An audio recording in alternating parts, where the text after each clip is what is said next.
세 번째, 이런 겁니다. 사실은, 왠지 등신 같지만 멋있어. 이제 이런 말 하는데, 사실 여러분들이 이제 이런 거 정말 칭찬을 받고 싶은 경우가 많잖아요. 멋있다, 잘생겼다, 예쁘다, 이런 말을 들으려면 어떻게 하면 될까요?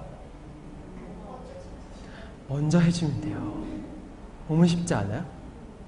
먼저, 잘생겼다, 예쁘다, 멋지다, 이런 이야기를 해주면 두 가지 반응이에요. 첫 번째, 아니에요, 막.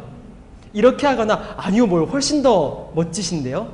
이런 식의 반응이 한국에서는 되게 기계적으로 나오더라고요.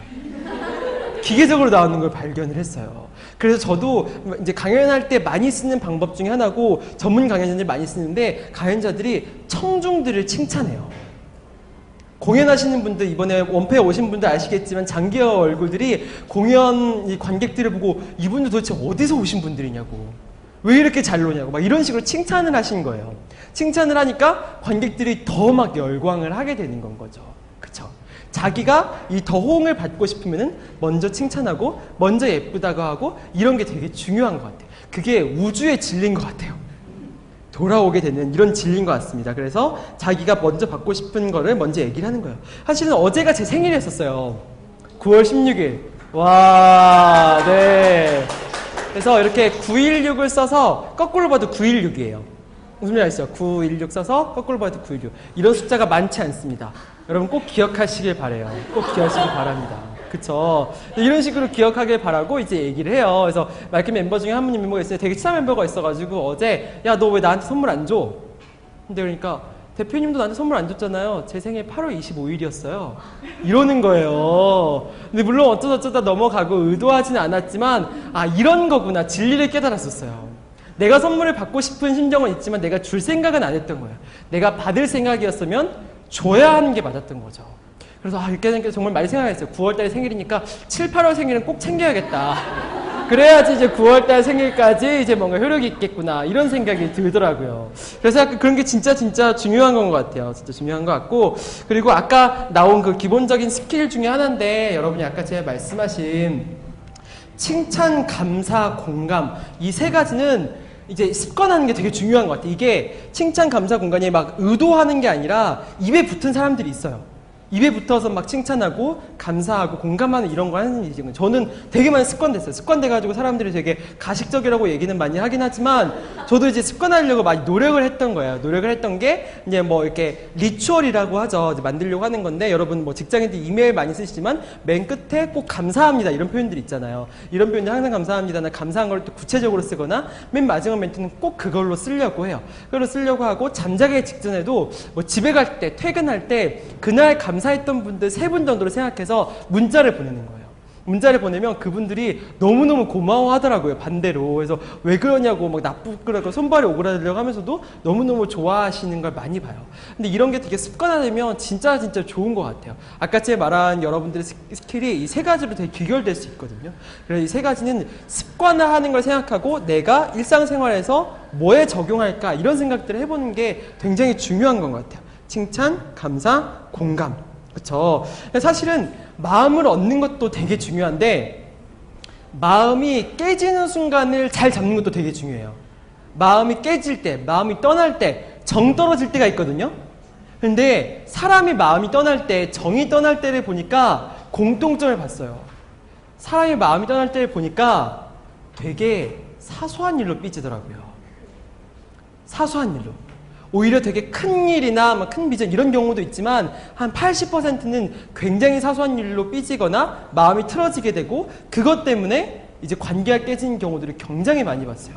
관계의 깨짐이 너무나 그런 사소한 것에서 오는 거예요. 사소한 것에서. 이런 사소한 삐짐 이런 것들이 되게 중요한데 사소하다는 특성 때문에 이 사소한 거에 대해서 감정이 상한 걸 느낀 사람도 얘기하기도 애매하고 이 상처를 준 사람도 얘기하기도 애매하고 이런 상황이 와요. 그럴 때는 가해자가 먼저 얘기해야 됩니다. 그죠? 가해자가 먼저 얘기해야 돼요. 먼저 얘기를 하면서 이제 TV에 나오니까 먼저 얘기를 하면서 네, 먼저 얘기를 해가지고 자기가 그런 걸 풀어주는 게 되게 중요한 건 것 같아요. 그래서 저도 그 제주도에 제 고향 제주도거든요. 그래서 제주도에 오랜만에 갔는데 되게 친한 친구가 있어요. 친한 친구가 있었고 근데 그 친구가 이렇게 만나자고 했어가지고 했었는데 제가 핸드폰이 꺼졌어요. 이제 배터리를 안 가죠. 핸드폰 꺼진 거야. 꺼져서 연락이 안 된 거지. 그래서 그 친구가 막 부재중 통화 막 열 몇 통화를 했더라고요. 그래서 막 해가지고 되게 미안하고 막 이랬었는데, 근데 이 친구가 제가 또 다른 친구 한 친구가 있는데 그 친구한테 연락해서 동원이가 연락이 안 되는데 무슨 일 있냐라고 얘기하니까 나 방금 동원이랑 통화했는데 이런 거예요.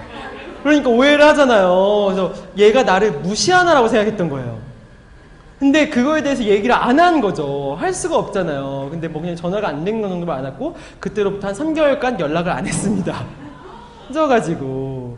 근데 그때 다시 오랜만에 만났고 저는 사소한 감정이 상한 걸 알지만 다시 만났고 제가 먼저 미안하다고 했어요. 근데 이거는 감정이 상한 쪽이 있으면 어떠한 이유가 됐든 가해자가 먼저 그거에 대해서는 사과하는 게 맞는 것 같아요. 근데 이거에 사과하잖아요? 그러면 리액션도 똑같아요. 아니야. 내가 뭐 오버했는 걸, 오해했는 걸 이런 식으로 무조건 얘기를 해요. 왜냐면 이제 잘못 관계가 애매하기 때문에 먼저 사과를 하면 그럴 수밖에 없어요. 그렇기 때문에 관계에서는 그렇게 먼저 사과하는 게 되게 중요한 것 같아요. 근데 남녀 관계에서는 그렇게 했다가는 좀 큰일 나죠. 남녀 관계에서는 네가 뭘 잘못했는데 막 이런 식으로 한번 얘기해봐 막 이런 식으로 얘기하게 되죠. 그래서 사소할 때 그렇게 얘기하는 게 진짜 중요한 것 같습니다. 그래서 저는 관계라는 게 마음을 얻는 것도 되게 중요한데 말켄백트 멤버들도 그렇고 친구들도 그렇고 되게 막 정말 친한 친구는 계속 같이 있어야 되고 막 이러는데 여행 갈 때 친구랑 같이 여행 갈 때 많이 느끼셨을 거예요. 정말 친한 친구랑 같이 가도 한 2주짜리 여행 가면은 한 주 정도 지나면은 이 친구 약간 질리잖아요. 지겹고. 그쵸? 따로 놀고 싶고. 저도 그런 경험이 있어요. 진짜 친한 친구랑 갔는데 하루는 따로 있자. 그래서 일주일 지나고 나서 하루는 따로 여행 와서 다시 모이고 각별히 서로의 경험 얘기하고 또 하루는 같이 다니고 이러니까 너무 좋더라고요. 사람이랑 관계가 아무리 좋고 아무리 친한 친구더라도 정말 날로 다루듯이 다루는 게 되게 중요한 것 같아요. 너무 가까이 있으면 너무 뜨겁고 멀리 있으면 너무 쌀쌀한 것 같아요. 그래서 사실은 정말 친하고 싶은 사람이 그런 사람이라도 적당한 관계를 유지하는 게 정말 중요한 것 같습니다. 그래서 그 심리적인 공간을 주는 것 이런 게 또 마음을 얻고 나서 그 관계를 유지하는 굉장히 또 좋은 비결인 것 같아요. 그래서 여러분들 마음을 얻으면 그렇게 하면 되는 것 같아요.